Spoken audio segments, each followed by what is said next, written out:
नमस्कार मित्रांनो, आज आपण संजय गांधी निराधार योजना याविषयीची संपूर्ण माहिती पाहणार आहोत। यासाठी अर्ज कसे करावा, कागदपत्रे कोणकोणते लागतील व याची पात्रता काय आहे याविषयीची संपूर्ण माहिती आपण या व्हिडिओच्या माध्यमातून माहित करून घेणार आहोत। तर व्हिडिओला नक्की शेवटपर्यंत पहा। चॅनलवर जर तुम्ही नवीन असाल तर आमच्या चॅनलला सबस्क्राइब करून ठेवा। अशाच प्रकारची महत्त्वपूर्ण व्हिडिओज व अपडेट्स तुम्हाला भेटत राहतील। तर चला मित्रांनो, व्हिडिओला सुरू करूया। संजय गांधी निराधार अनुदान योजना तर ही सामाजिक न्याय विभागांतर्गत येणारी योजना आहे। या योजनेचे उद्देश काय आहे तर समाजातील दुर्बल घटकांना अर्थसहाय्य करणे, म्हणजेच समाजातील दुर्बल, निराधार व असे व्यक्ती जे स्वतःच्या चरितार्थ चालवू शकत नाही अशा व्यक्तींना आर्थिक मदत करणे हे या योजनेचे उद्देश आहे। आता या योजनेसाठी कोण कोण अर्ज करू शकते व याची पात्रता काय आहे तर जे विधवा महिला असतील, दिव्यांग व्यक्ती, दुर्धर आजारग्रस्त व्यक्ती, 18 वर्षाखालील अनाथ मुले, परित्यक्त्या, देवदासी, अत्याचारित महिला, वेश्या व्यवसायातून मुक्त महिला, तुरुंगात शिक्षा भोगत असलेल्या कुटुंब प्रमुखाच्या पत्नीस, 35 वर्षावरील अविवाहित निराधारी स्त्री इत्यादी दुर्बल निराधार घटक या योजनेसाठी पात्र राहणार आहेत। या व्यतिरिक्त अर्जदार किमान 15 वर्षापासून महाराष्ट्र राज्याचा रहिवासी असावा। अर्जदाराचे वय हे 18 ते 65 वर्षाच्या दरम्यान असावा। यामध्ये अनाथ मुलांचे वय मात्र 18 वर्षाच्या खाली पाहिजे। अर्जदार हा शासकीय, निमशासकीय किंवा खाजगी धर्मदाय संघटनेचा सदस्य नसावा। अर्जदाराला शासनाचे अन्य योजनेखाली मासिक आर्थिक लाभ मिळत नसावा। अर्जदार हा भिक्षा मागत नसावा।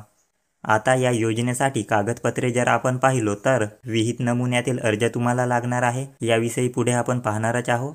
नंतर वयाचा दाखला तुम्हाला लागणार आहे। यामध्ये वयाचा पुरावा म्हणून तुम्ही तुमचे जन्म प्रमाणपत्र किंवा शाळा सोडल्याचा दाखला म्हणजेच TC किंवा या दोघांपैकी एकही डॉक्युमेंट्स तुमच्याकडे जर नसेल तर ग्रामीण किंवा शहरी रुग्णालयाचे जे वैद्यकीय अधीक्षक असतील त्यांचे प्रमाणपत्र तुम्ही वयाचा पुरावा म्हणून देऊ शकता। नंतर पतीचे मृत्यू दाखला, म्हणजेच विधवा महिला जर या योजनेसाठी अर्ज करत असेल तर त्यांना त्यांचे पतीचे मृत्यू दाखला या ठिकाणी लागणार आहे। नंतर दिव्यांग व्यक्ती जर या योजनेसाठी अर्ज करत असेल तर त्यांना जिल्हा शल्य चिकित्सकांचा म्हणजेच सिव्हिल सर्जनच्या दिव्यांगत्वाचा दाखला म्हणजेच डिसॅबिलिटी सर्टिफिकेट जे आहे ते या ठिकाणी लागणार आहे। तसेच त्यांचे अपंगत्व हे 40% किंवा त्यापेक्षा अधिक असायला पाहिजे। 40% पेक्षा कमी असल्यास त्यांना या ठिकाणी अर्ज करता येणार नाही। नंतर अनाथाचा दाखला, अनाथ मुलांसाठी जर अर्ज करत असाल तर या ठिकाणी त्यांना अनाथाचा दाखला लागणार आहे। हे दाखला तुम्ही ग्रामसेवक, तलाठी किंवा बालविकास अधिकारी यांच्याकडून घेऊ शकता। नंतर आहे दुर्धर आजार प्रमाणपत्र, म्हणजेच असे व्यक्ती ज्यांना क्षयरोग, पक्षघात, प्रमस्तिष्कघात, कर्करोग, एड्स म्हणजेच HIV+, कुष्ठरोग, सिकल सेल आणि सार्वजनिक आरोग्य विभागाने निश्चित केलेले दुर्धर आजारामुळे स्वतःचे चरितार्थ चालवू न शकणारे व्यक्ती, असे व्यक्ती जर या योजनेसाठी अर्ज करत असतील तर त्यांना त्यांच्या त्या दुर्धर आजाराचे प्रमाणपत्र जे आहे ते या ठिकाणी द्यावा लागणार आहे। उत्पन्नाचा दाखला या योजनेसाठी लागणार आहे। उत्पन्नाच्या काही मर्यादा जे आहे ते या ठिकाणी निश्चित केलेली आहे। यामध्ये दिव्यांग व्यक्तीसाठी कमाल वार्षिक उत्पन्न मर्यादा 50,000 पर्यंत ठेवण्यात आलेली आहे।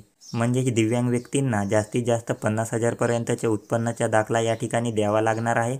50,000 पेक्षा जास्त उत्पन्न असल्यास त्यांना या ठिकाणी अर्ज करता येणार नाही।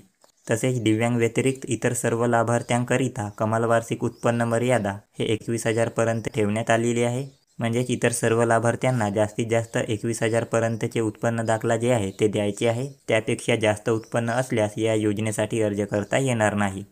या व्यतिरिक्त या योजनेसाठी आधार कार्ड, रेशन कार्ड, निवडणूक ओळखपत्र, बँक पासबुक, रहिवासी दाखला तसेच अर्जदाराचा फोटो इत्यादी कागदपत्रे तुम्हाला या योजनेसाठी द्यावा लागणार आहे।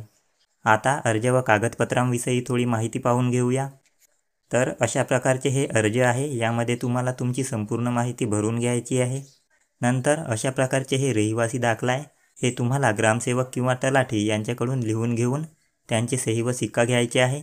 नंतर निराधार महिला, विधवा, परित्यक्त्या, घटस्फोट प्रक्रियेतील महिला त्यांना जे प्रमाणपत्र लागणार आहेत ते सुद्धा त्यांना ग्रामसेवक व तलाठी यांच्याकडून लिहून घ्यायचे आहे। नंतर आहे वैद्यकीय अधीक्षकाचे प्रमाणपत्र, तर असे व्यक्ती ज्यांच्याकडे वयाचा पुरावा नसेल तर अशा व्यक्तींना हे जे प्रमाणपत्र आहे ते ग्रामीण किंवा शहरी रुग्णालयाचे जे वैद्यकीय अधीक्षक असतील तर त्यांच्याकडून हे प्रमाणपत्र लिहून घ्यायचे आहे व अर्जासोबत जोडून द्यायचे आहे। सोबतच यामध्ये अर्जदाराचा आधार कार्ड किंवा निवडणूक ओळखपत्र असेल त्यामध्ये नमूद असलेल्या जन्मतारखेचा विचारसुद्धा यामध्ये केले जाऊ शकते। नंतर आहे आंतरवासी नसल्याबाबतचा दाखला, म्हणजेच अर्जदार हा कोणत्याही सरकारी, निमसरकारी, शासन अनुदानित किंवा इतर कोणत्याही संस्थेचा सदस्य नाही. तसेच अर्जदार हा शासनाच्या अन्य कोणत्याही योजनेचा मासिक आर्थिक लाभ घेत नाही. याबद्दलचे हे प्रमाणपत्र आहे. हे तुम्हाला तलाठी, ग्रामसेवक किंवा मंडळ अधिकारी यांच्याकडून लिहून घ्यायचे आहे. मित्रांनो, या अर्जाचे जे PDF आहे ते तुम्हाला डिस्क्रिप्शनमध्ये दिलेले नाही. याचे कारण असे की या अर्जामध्ये ऑलरेडी तहसील व जिल्ह्याचे नाव दिलेले आहे, जे की तुमच्या क्षेत्राशी वेगळे आहे.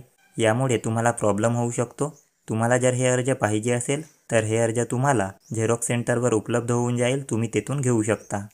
या अर्जासोबत सर्व डॉक्युमेंट्स जोडल्यानंतर आता अर्ज कुठे करावा, तर तुम्ही तलाठी कार्यालय, तहसील कार्यालय किंवा सेतू केंद्र या ठिकाणी तुम्ही आपले अर्ज जे आहे ते करू शकता. या व्यतिरिक्त तुम्हाला जर स्वतः अर्ज करायचे असेल तर तुम्ही आपलेसरकार.mahaonline.gov.in या वेबसाईटवर जाऊन सुद्धा आपले अर्ज जे आहे ते करू शकता. अर्ज केल्यानंतर तुम्ही जर या योजनेसाठी पात्र ठरले आणि तुमचे अर्ज जर मंजूर झाले तर या योजनेअंतर्गत तुम्हाला दरमहा 1500 रुपये इतके लाभ जे आहे ते दिले जाईल.